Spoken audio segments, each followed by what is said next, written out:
bihar ekainak 2 larunbatarekin, Euskararen eguna ospatuko da Berriobeitin 10 urte 10 herri lelopean. Aurten 10. urteurrena baita. Hori dela eta gaur Mario Zapata Euskara teknikaria etorri da ekitaldia aurkeztera. Arratsaldeon. Arratsaldeon. Eta ongi etorri. Eta eskerrik asko gonbidatzagatik. Bai, beti bezala, hau ez da zure lehendabiziko aldia hemen. Ez, ja pixkatetzean bezala hemen. Bai, pozten gara. Orduan, 10. urteurrena aurtengoa. Bai, 2009. urtean izan zen lehenengo Euskararen jaia, gurean, Berribitiko zendean. Eta aurten 10 urte, eta data borobila, eta gainera pixkat aipatu duzun leloa, 10 urte, bada oso adierazgarria azken finean 10 herri ditugulako zendean, Euskararen jaiaren barruan Euskararen eguna ospatzen da, eta Euskararen eguna joaten da pasatzen herriz, eta dagoeneko aurtengoa da 10. herria, orduan zendeako nolabait ziklo osoa bete, eta ospatzen dugu 10. urteurrena, 10 herri horietatik pasatu ondoren. Ze polita.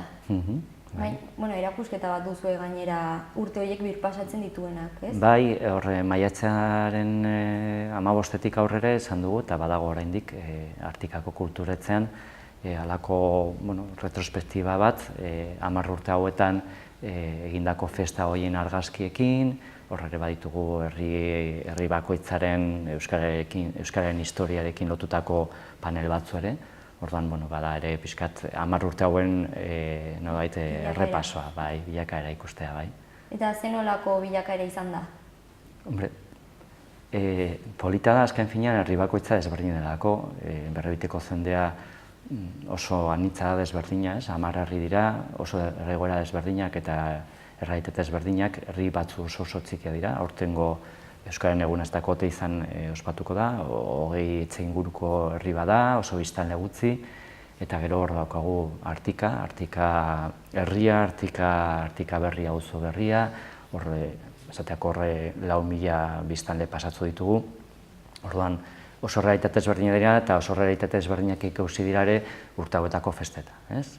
Batzu oso toki txikiak, esateko aurtengo festa montatzeko tokian ez genukan non sartu gauzak. Berez oso hain da txikia herri eta gainera gehiena aldapaz beteri dago herria.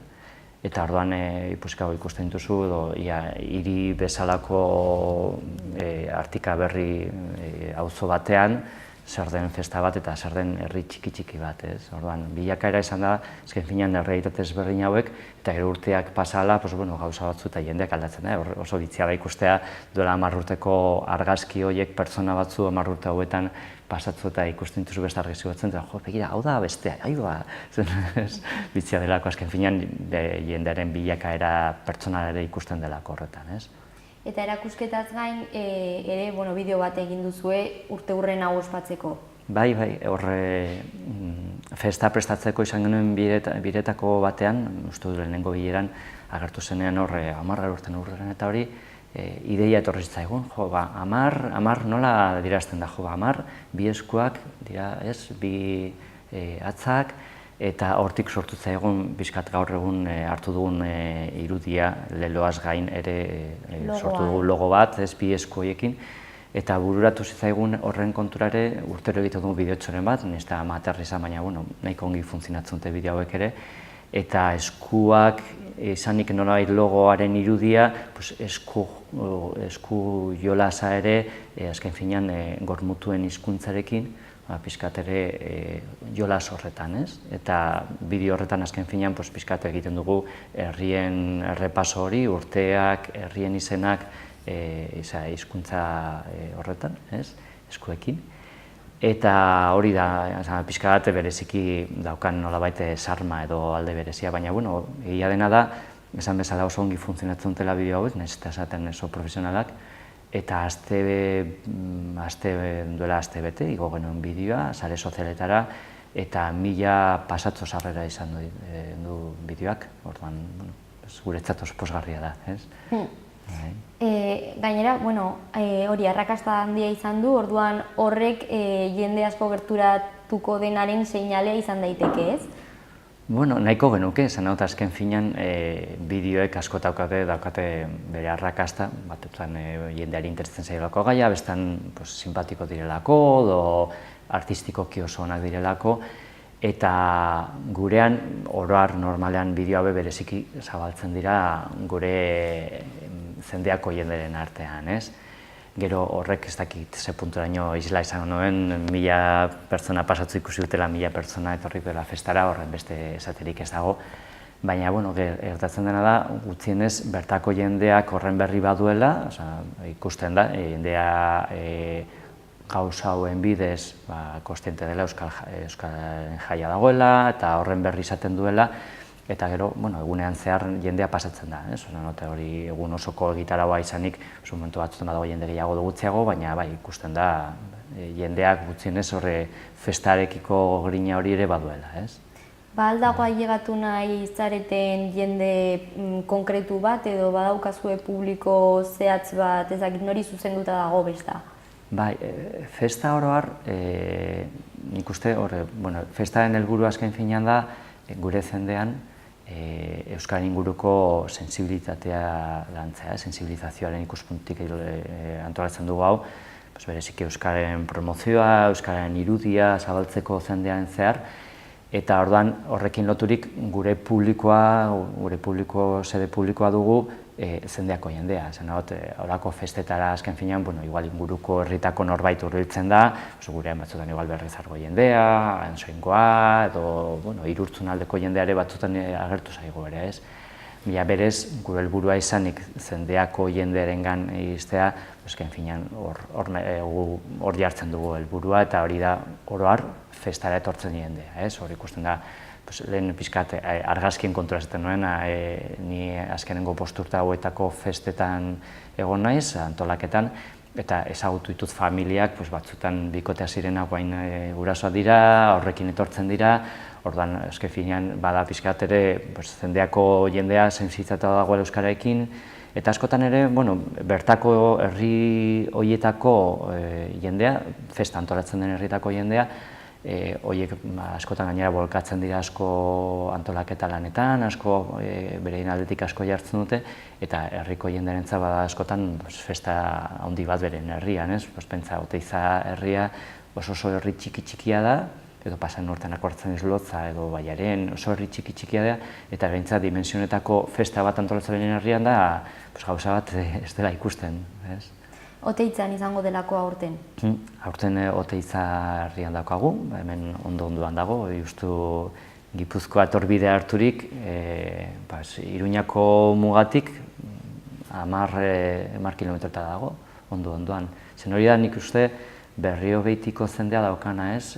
Justu hor gabiltza Iruñerrik honetan, gabiltza hor pixkat Iruñatik oso hurbil mugan, Artikarrian mugan dago Iruñarekin, edo baina bada bitziaz, askotan ematen du zaudela Iruñatik ez dakiz zenbat kilometrota oso herrien izaera, eta ikusten duzu askotan ere herrien izaera ez bakarri esanegot arkitektonikoki, baizik eta herri horieko ditako asko dira oso lotu da nekazaritzarekin, hor dena mundu guztia dauka bere soroak, eta batzutan ez direan formatu txikian, baina beste batzu intensiboan ere izan diren hemen zerealekin eta hori ez.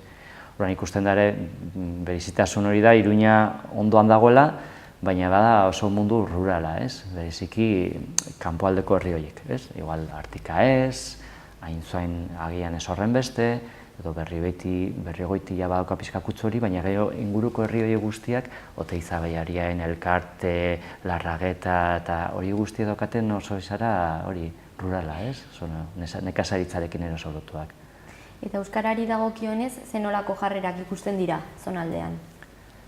Jarrerak, ez dakit, zaila dira neurtzea jarrerak, ez? Berrik egin genuen inkesta soziolinguistiko bat, eta hor ikusten genuen jendeen aldetik basoala oso jarrera positibo euskararekin, batzu aktiboagoa dira, eta berezik igual euskararekiko lotura daukaten euskaldurenako, aurrak bere durera ematen dituenak, baina gero ere, hortik kanpo batzutan sorpresak aurkitzen dituzu, zen badago jendea agian aurrak bere durera emanez, eredurara ematen ditu, baina gero oso jarrera positiboa daukan euskararekin, ez? Eta hori da pixkat ere herriz pasatzen denean festa, pixkat termometro bat, ez? Eta ikusten dugu herritako jendeak bolkatzen dela festa honekin. Eta askotan gehienak ez dira euskaldunak, igual gazteak bai, gazteen artean ikusten dugu bilakaera, Oteizako konzejoko burua gazte bada, eta euskalduna edo lotzakoa, eta hori ikusten da ere evoluzio hori. Baina hori nik esango nuke, badagoela errespetuzko jarrera bat euskararekin. Batzu implikatu badoez, baina hori badagoela pixkat zea hori ez, eta duela urte batzu egin genuen hemen lantzo bat oso polita hemengo auzokide batzuekin zuten gaztelaniaz gaur egun erabiltzen diren euskarazko jatorria duten hitzak eta horre egin zuten ere herriz lanen polit eta sakon bat. Eta hori ikusten zen, pertsona zarroientzat, lotura hori ere, igual ez ziren oso euskaltzaleak edo, maitasunez ere ikusten zuten eta zuten euskara, ez? Eta, sortu zenean jaia, orain dela 10 urte, zenolako testu inguruan sortu zen? Gara hartan, 2008 garren urtean hain zuzen ere sortu zen euskara zerbitzua. Ordura arte, bazen Berriobitiko udalean, bazen euskaren inguruko bat gauza eta hori, baina nik uste 2008 garren urtea euskara zerbitzua sortu zen izan zen beste fase batean sartzea eta hortik aurrera ja sakontasun handiz lan egitea euskararen esparruan. Orduan nik uste hor sortu ziren programen artean elementu bat bereziki nik horrekin lotzen dute, sensibilizazioa, promozioa, pixkat sozialki ikustaraztea euskara eta hori hor planteatu zen lehenengo aldiz euskararen festa. Eta nik uste hor izan zen testuinguru horrekin, momentu batean udalak erabaki zuen euskara zerbitzu bat sortzea eta horrek suposatu zuen zentzu horretan fase berri bat euskararentzat. Urtean zehar, ze ekintza edo ze gehiago egiten da euskara sustatzeko? Gauza pila bat zaila da laburitzea, azken finean ere esparru desberdina ditugu, batzu dira nolabait jendea bultzatzeko euskara ikasteko, baitu gure ere programak euskara dakitenak, ikasten direnak ere euskara nolabait praktikatu alizateko, bai helduen esparruan, baita gaztetxo aurren esparruan. Gero hor kanpaina ditugu beste euskara zerbitzuekin, Nafarroko beste euskara zerbitzuekin partekatuak, bai matrikulazioa bultzatzeko, bai, lehen aipatu dut ere helduek ere euskara ikasteko. Gero horretaz gain programa asko ditugu eta hori lehen aipatu dudana, partekatzen ditugu azken finean Nafarroko euskara zerbitzuekin. Familien artean euskararen erabilia, tresnak emateko gurasoak, aurrekin aritzeko euskaraz. Programak dira oso zabalak eta arlo desberdinek jotzen dute, bai erabilera, bai ikastea, euskalduntzea, eta baita ere, kasu honetan bezala, bereziki sensibilizazioa eta euskararen promozioa. Eta hori guztia ospatzen duen jaia bihar izango da? Bai, badakigu baitugula kontran elementu batzu, batetik eguraldia, ematen duelako oso ez egonkorra dagoela egun hauetan egunkaria, ez eguraldia barkatu. Biharko iragarrite ekaitz giro arrisku dagoela, baina ez du ematen nola egun osoko euri zea izango dugunik ere, eure giroa izango dugunik. Eta hori beti azken finean oztopo bada, badagoela jende igual horrekin pixkat, baina printzipioz ez du ematen oso txarra iragarritenik, eta ja pixkat hori horren arabenera antolatu festabako monto karpa eta elementu desberdinak. Eta gero ere badakigu Iruñan badagoela beste festa handi bat ere, eta suposatzen dut, nolabait igual Iruñerriko beste toki batzutatik igual interes izaten alzuten horrekin, agian kasu honetan igual Iruñakoak igual badauka bat tirada handia. Lehen esan bezala azken finean gure festaren helburua eta gure sede publiko azken finean da gure zendeako jendea, ez? Eta horiek oro har, aspalditik ari gara lanean honetan, jendeak honen berri badu aspalditik ere, eta oro har jendeak horretan, segurazki, suposatzen dut horiek fidelak izan direla eta etorriko dira gurera. Gainera, nahiko erakargarria den egitaragua daukazue? Bai, sumea da, azken finean ere gurea ez delako, ez dakit, nafarroinez bat, euskararen jai hauek normalan antolatzen dira herrietan sumeagoa dira. Baina, horre egitaraua badaukagu, batetik bereziki nik uste hor gure publiko importanteena, dira azken finean aurrak, eta hor badugu osoko gauzak bereintzat, goizoko 10 hasita, hasten denean festa eta baude erraldoiak, dantzari txikiak, herri kirolak, gero daukaten aurrek ere bereien bazkaria, eta gero bazkaldu ondoren, 3 aurrera hor badaukagu puzgarrien eta jolasen espazio handi bat bereintzat, 4 ere badaukagu talo tailerra bereik batetik praktikatzeko talo egiten eta bide batez merendatzeko, bereik ontelo egitertzen zailako ere merendatzeko, gero horretaz gain ere ginkana bat bereientzat, pixka koskorrago direnentzako, gainera aurten sortu da lehenengo aldiz gurean Irubla izeneko programa, pixkat nerabe edo adin horretan dauden aurrak ere larunbatean bildu eta praktikatzeko euskara, eta berein eskutik gain zen ere plantatu da ginkana bat antolatzea ere pixka dinamizatzeko arratzaldea. Aurrek badaukate egun osoko egitaraua, 11:00 gaueko atzaldeko 7:00 arte bai. Eta gero horretaz gain ere badira helduentzako gauzak, bazkari heldu ondoren bereziki hor badago beti kantu emanaldi bat jendean propio sortutako talde baten eskutik, Zindiku. Berez normalean bakarrik dira musikariak, jendeako musikariak biltzen dira laguneretarako, eta bere ekartzen duen euskal kantu tradizionalen repertorio bat, letrak banatzen dira, jendea ibiltzen da hor bazkal ondoren hor kantu kantari. Eta gero beranduago daukagu ere The Trikitisen taldearen kontzertua. Hoia aspaldi honetan, dakituela, nidaki dela, 5 edo 6 urte gurean ari dira, berentzat gaur egun Trikitisen izena handiko talde bada gurean Nafarroan, baina, beraiek ere fidelak dira gure bezalako ospakizun zumekin, eta berik esaten dena oso posik etortzen dira beti gurera, eta gore olako talde bat gurekin izanik edarki ez. Eta gero, gauetan bokatak egiten dira, bokata merkeak jendeak afaldu izateko, eta beti, azkenengo urtetako ohitura da, herriko elkartea irekitzen da, eta pixkat jai giroa jarraitzen du jendea nekatu arte edo, zatezago nekatu arte. Orduan, 11:30 bihar hasiko da. Bai, 11:30 horre daukagu etxaferoa, Zuziria, eta hortik aurrera, egun osoko gitaraua. Orain jendeak badaki, eta bakarrik falta da parte hartzea. Bai, hombre, gure jendeako mundu guztia gonbidatuta dago, hemendik ere egingo nieke animatzeko, eta nizta eguraldia hola momentun batean ekaiz giroa iragarri, segurazki egun hauetan gertzen ere, igual zaparra txikiren bat bota, baina horar egunean zehar ez du ematen eguralditzarri egingo duenik.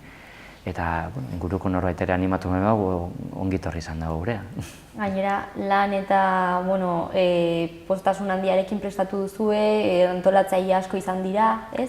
Bai, antolaketa bereziki bi eragileen eskutik dator, batetik udala euskara zerbitzuaren bidez badago hor antolatzeetako bat, eta gero gurean dagoen euskaltzainen elkarte bat, Berribitiko euskaltzalen sarea, bada ere beste zutabe nagusitako bat, ez? Udalek askotan protagonismoa hartzen dute, baina horren atzean eta kasu honetan pisu handia dauka euskaltzalen elkarte honek, bereiek bai jenderen aldetik eta bai konpromiso handia hartzen dutelako honetan eta lan handia egiten dute, ez? Gero laguntzaile ere daukagu Oteitzako kontzejoa, bereiek ere nahiz eta oso herri xume txikia izan, baina lan handia egiten dira auzokideak honetan. Eta orduan, batetik udala bez elkartea eta bestetik kontzejoren artean, guztion artean festa aurrera aterako dugu. Bai, lan handi horrek emaitzak ematen ditu, eta falta den bakarra da disfrutatzea. Bai, lana bada, esan dut, azken finean, honekin hasi ginen lanean urtarrilan, esan dut, hilabetetako lana da, eta azkenean gaur azken eguna izanik ere, oraindik dago hamaika osatxo txiki beti gelditzen dira azken momenturako edo beti lotu gabe edo, baina ere gure ustez merezi du batetik jende desente hurbiltzen delako, Ondoren, gero honek proiekzio bat duelako zendean, batetik jendea etortzen ez diren horiek ere enteratzen dilako festa dagoela, gero ategartzen da edabidetan, gure udal aldizkarian ere. Orduan, azken finean ere, ez bakarri etortzen jendearentzako gauza bat, edo azken finean ere honen bidez lortzea proiekzio positibo bat euskararen inguruan, eta hori jendea osoan zabaltzea, ez? Bai, lortu nahi den sentsibilizazio hori lortzeko. Bai, euskararen inguruko azken finean da atzekimendu, irudi positiboa, ez da ezagutza zen askotan, badagoela pertsona batzu oso distantea bizi dira euskararen mundutik, eta agian elementu egokit, ez da, euskararen inguruko festa bat, eta orduan bereintzat ere, badala elementu bat deigarria, ez, eta positiboa azkenean ere. Askotan badakizu zoritzarrez badagoela elementu distorsionante batzu euskararen inguruko azkenean sortzen dutela irudi negatiboak, eta gure lana da entzun ere kontrakoa, euskara positibizatzea eta nolabait jendearentzat hartzea euskara elementu gure jendeako historia izateaz gain gure etorkizuneko elementu positiboa bezala, ez? Bai, esan bezala, bihar 11:30 izango da, eta disfrutatzea. Bai, espero dezagun ahalik eta jende gehien etortzea, ez dago gure esku, baina etortzen diren guztiek ziur gaude oso ongi pasatuko dutela, eta bide batez ezagutuko dute Iruñerriko herri polit bat. Altxor zoragarri batzu ditugu hemen Iruñerrian. Ondo-ondoan eta herri zoragarri batzu ditugu. Eta esan bezala errealidade oso desberdin bat. Bai. Jendeak askotan igual Pirinetako herriak eta ikusten ditu eta ze polita eta ze zoragarriak. Eta egia da, olakoa dira. Meske gurean ere, hemen ondoan ere olako altxor batzuk ere baditugu. Orduan honek ere aukera bada, aukera ematen digu, ezagutzeko kasu honetan Iruñerriko altxorroietako bat. Bai. Mila esker Mario etortzeagatik. Mila esker zuei bereziki aukerak ematen dizkuzuelako gauzak ezagutarazteko. Eta bihar ezagutzeko aukera bikaina izango dugu, hobe ezagutzeko. Bai, mila esker bai. Bihar arte. Aio.